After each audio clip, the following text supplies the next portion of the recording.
O PSG já sabe o que é para liberar o Mbappé para o Real Madrid. O Felipe Melo falou sobre o Boca Juniors e o seu futuro no Palmeiras, enquanto o artilheiro do Bayern de Munique, o Lewandowski, acabou tendo uma lesão jogando pela seleção dele e por isso agora ele vai perder os 2 jogos contra o PSG pela Champions League. Esses são só os destaques da edição dessa quarta-feira do Giro de Notícias. Para quem não me conhece, muito prazer, eu sou o Vini Weiner, seja bem-vindo ao meu canal. Se você está aqui pela primeira vez e curte notícias, curiosidades, análises do mundo do futebol, logo de cara eu queria te convidar para você se inscrever. Seja muito bem-vindo.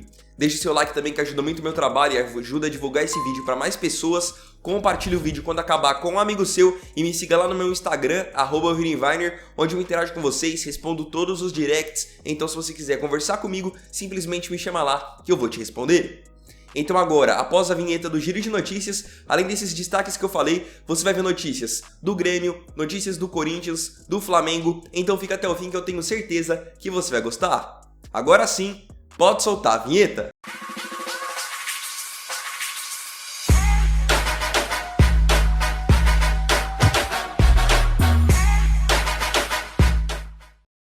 E a gente vai começar a edição dessa quarta-feira do Giro de Notícias pelo Palmeiras, no caso falando sobre o Felipe Melo. O Felipe é um volante que hoje está com 37 anos e desde que chegou ao Palmeiras acabou marcando o seu nome na história do clube, tanto dentro do clube quanto também se tornando um cara muito querido pela torcida. Desde que ele chegou, ele conquistou um Brasileirão, uma Libertadores, uma Copa do Brasil e um Campeonato Paulista. Agora ele está em final de contrato e falou um pouquinho a respeito do seu futuro. Ele é um cara que sempre demonstrou um carinho pelo Boca Juniors, assim como o Boca também pelo Felipe. Então, nas últimas horas, ele teve o seu nome ligado a um possível acerto com a equipe argentina. O próprio Felipe Melo se manifestou e disse que não tem nada entre ele e o Boca Juniors. E ele ainda disse que está muito esperançoso em renovar o seu contrato com o Palmeiras. Ele disse que não vai ser algo muito difícil eles chegarem a esse acerto. A informação que vem do UOL é de que o Felipe Melo, para renovar com o Palmeiras, ele quer mais 2 anos de contrato. Ou seja, ele deixaria o Palmeiras ao final do seu último ano, caso renovasse por 2 temporadas, já com 40 anos. Aí eu queria agora saber de você, torcedor do Palmeiras e também de outras equipes. Vale a pena dar mais 2 anos de contrato para o Felipe Melo, mesmo ele já com 37 anos? Qual que é a sua visão? Pelo menos na minha, eu reconheço que ele é um cara de muita qualidade, liderança, experiência, mas não sei se vale a pena mais 2 anos. 1 ano com certeza eu daria, porque é um cara de muita qualidade, como eu disse, e hoje é uma das grandes referências desse elenco. Mais 2 anos é muito complicado por conta da idade. E ainda no assunto Palmeiras, o Palmeiras tem agora nas próximas semanas a decisão da Recopa Sul-Americana, que é o confronto entre o campeão da Libertadores e o campeão da Copa Sul-Americana. Então o Palmeiras, campeão da Libertadores, vai enfrentar o Defensa e Justiça da Argentina, que era o time do agora técnico do São Paulo, o Hernan Crespo. As datas dos jogos serão nos dias 7 e 14 de abril. O primeiro jogo dia 7 na Argentina e o do dia 14 aqui no Brasil. Então, como no estado de São Paulo não está podendo ter jogos de futebol, até por isso o Campeonato Paulista está paralisado, o jogo que aconteceria no Allianz Parque, no estádio do Palmeiras, já foi confirmado que vai para o Mané Garrincha, em Brasília. Então o segundo jogo, Palmeiras contra o Defensa e Justiça, vai acontecer lá no Mané Garrincha, em Brasília.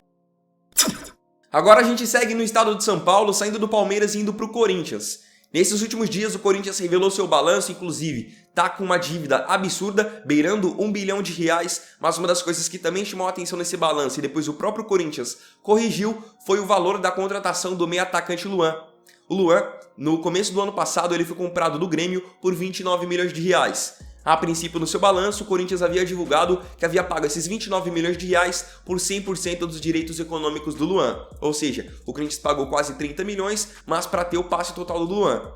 Agora o Corinthians acabou soltando uma errata dizendo que, na verdade, não pagou 29 milhões por 100% do Luan, e sim por 50%, o que acaba tornando o jogador como uma negociação ainda mais fracassada. Porque se você colocar em teoria, então ele estava avaliado em quase R$60 milhões para você pagar 29 por apenas 50%. O Luan é um cara que eu sempre falo aqui, ele tem qualidade, mas não consegue recuperar aquele futebol que já apresentou no Grêmio, na seleção brasileira, que quase o levou para o futebol europeu. No Corinthians ele ainda é uma grande decepção e está se mostrando também ser um péssimo investimento. Foi uma contratação cara, tem um salário altíssimo, então ele é uma das contratações dessa gestão do Corinthians que infelizmente estão decepcionando demais. Aí você totaliza a negociação fracassada do Luan com mais vários jogadores que o Corinthians contratou e não aproveitou, ou então foram investimentos ruins, e aí a gente chega nessa dívida de quase R$1 bilhão que o Corinthians tem, junto com outros times como Atlético Mineiro, Botafogo, Cruzeiro. A situação do futebol brasileiro tá complicada, hoje você tem que ter uma boa administração, porque se o clube não estiver bem financeiramente, não tem como você se sustentar com um time de alto nível, ou então até mesmo na primeira divisão. Botafogo e Cruzeiro são exemplos. Agora a gente vai pro Grêmio, que recentemente anunciou a contratação do lateral direito Rafinha, ainda sonha com o Douglas Costa, mas já colocou um ponto final na história pelo atacante colombiano Rafael Borré, do time do River Plate. Nesses últimos dias, o tricolor estava bem animado com a chance de contratar o Borré. Tinha feito uma ótima proposta para ele com 33 milhões de reais de luvas ao longo do contrato dele com o Grêmio, e ele iria receber 11 milhões de reais de salários por temporada. Uma baita proposta que fez até com que a Lazio da Itália acabasse, de certa forma, deixando de se interessar pelo Borré. Só que após uma conversa com o técnico do River, o Marcelo Gadiardo, ele acabou dizendo pro Borré que era uma boa ele esperar, não aceitar logo de cara a oferta do Grêmio para ir embora por pré-contrato, porque como ele vive um bom momento, ele poderia receber alguma sondagem, alguma oferta do futebol europeu. E não deu outra. O Brighton da Inglaterra acabou revelando interesse pelo Borré e por isso ele deixou o Grêmio ali como um plano B. O Grêmio, vendo essa hesitação, acabou desistindo então de maneira oficial da contratação do Borré. O Grêmio já soltou uma nota oficial dizendo que, por conta dessa hesitação, dele não ter certeza se vai jogar ou não no Grêmio, então o Grêmio preferiu sair das negociações e, na minha opinião, se comportou de maneira mais que correta. O Grêmio é um time gigante, com uma história maravilhosa para poder ser deixado de plano B por um jogador que não é nada comparado ao tamanho do Grêmio. E outra, é uma coisa que eu sempre falo aqui. Hoje, eu entendo que alguns jogadores, por questão financeira e de visibilidade, preferem ir para o futebol europeu por um time pequeno do que jogar hoje num time importante da América do Sul. Mas eu enxergo que é muito melhor você hoje fazer uma boa Libertadores pelo Grêmio, ganhando bem, se destacando, e depois você ir logo de cara para um time interessante da Europa, do que você primeiro tentar a sorte jogando num time pequeno, onde você pode não conseguir se adaptar. Tem uma série de fatores. Então, na minha opinião, o Grêmio acertou em cheio em desistir do Borré, e ele pode muito bem se arrepender de ter tido nas mãos uma ótima proposta e um ótimo time que, com certeza, com o planejamento que o Grêmio tem, trazendo possivelmente Douglas Costa, vai ser um dos grandes favoritos ao título da Libertadores. Agora a gente vai para o Rio de Janeiro para a gente falar do time do Flamengo, que tem um projeto bem ambicioso para as próximas temporadas. O Flamengo pretende fazer o mesmo que hoje o Manchester City faz, que é o quê? Você abrir filiais ao redor do mundo. Então hoje o City, além do time da Inglaterra, tem também um time na Bolívia, que é o Bolívar, que sempre joga Libertadores, tem o Girona na Espanha, e tudo isso com investimento do Oriente Médio, do City Football Group. Então o Flamengo agora tem a mentalidade ter uma filial ou na Europa ou então nos Estados Unidos para que possa fortalecer a sua marca, ela se tornar ainda mais famosa, você ganhar dinheiro dentro de uma moeda forte e utilizar também essas filiais como vitrine para os seus jogadores. Então essa é a ideia do Flamengo hoje. Só que diferente do Manchester City, que já tem um grupo de investidores, o Flamengo está atrás de interessados em investir nisso para que possam então abrir as filiais. E eu achei uma ideia bem interessante. O Flamengo é um time que hoje tem esse poder, tem essa força, então eu achei muito legal essa ideia de crescimento mundial. Agora a gente vai para a Europa, onde a gente vai para o futebol italiano. Após a Juventus, agora foi a vez da Inter de Milão mostrar o seu novo escudo, que de acordo com ele será um escudo minimalista e que busca se conectar com os fãs ao redor do mundo, até mesmo por conta da internet. Então essa foi a intenção da Inter de Milão mudar o seu escudo. Eu vou colocar agora para vocês a mudança desse escudo. Eu particularmente preferi o antigo. Vi nas redes sociais também que muita gente concorda comigo, preferem um escudo antigo do que esse novo, então agora eu queria ver a sua opinião aqui nos comentários do que você achou do novo escudo da Inter de Milão. Coloca aqui se você achou bonito, achou feio, prefere o antigo, coloca aí.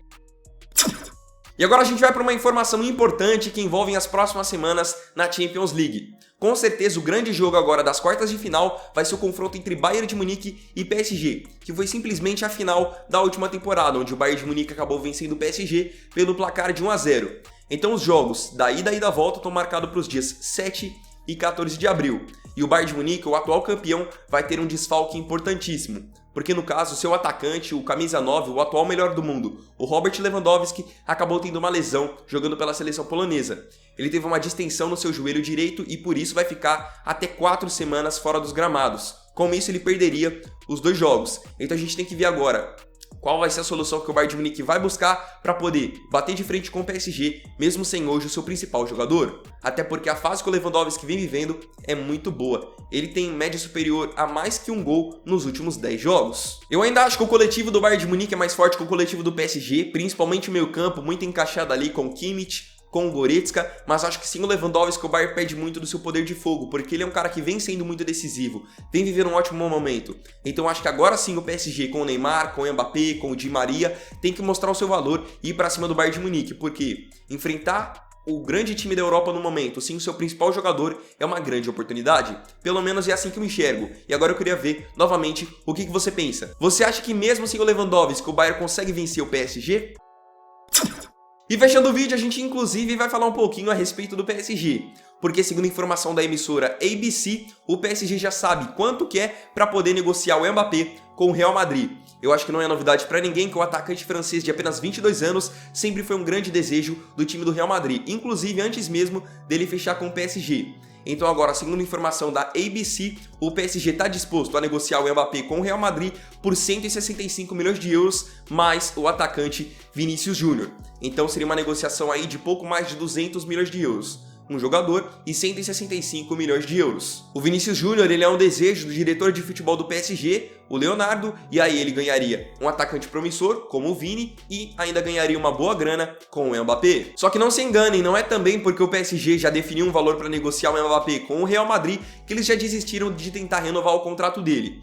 Hoje o atual vínculo do Mbappé com o PSG tem validade apenas até metade do ano que vem, e o PSG vem fazendo de tudo para tentar renovar, ele que está mostrando uma certa resistência. Olha, eu acho que mesmo 165 milhões de euros sendo uma baita grana e envolvendo um jogador, que no caso seria o Vinícius Júnior, eu acho que ainda compensa para o PSG insistir firmemente na renovação do Mbappé. Ele é um cara que já está muito maduro e não tenho dúvida de que se for para o Real Madrid, vai voar, vai ser um dos melhores jogadores do mundo. Enquanto eu já não enxergo que com esses 165 milhões de euros o PSG vai conseguir trazer um cara com o mesmo potencial, e ainda o Vinícius Júnior também não enxergo nem de longe mesmo nível do Mbappé ou tão promissor quanto. Então, bom pessoal, essa foi a edição dessa quarta-feira do Giro de Notícias, só o primeiro do dia, mais tarde tem outro, tá bom? Então eu queria logo de cara contar com o seu like, ajuda muito o meu trabalho, como eu disse. Se inscreve no canal, aqui todo dia tem vídeo novo, então se inscreve, compartilha, me siga no Instagram, se quiser me chamar lá pra trocar ideia pode chamar também. E é isso aí, tamo junto, até o próximo vídeo. Vini Wagner aqui, valeu, falou e fui!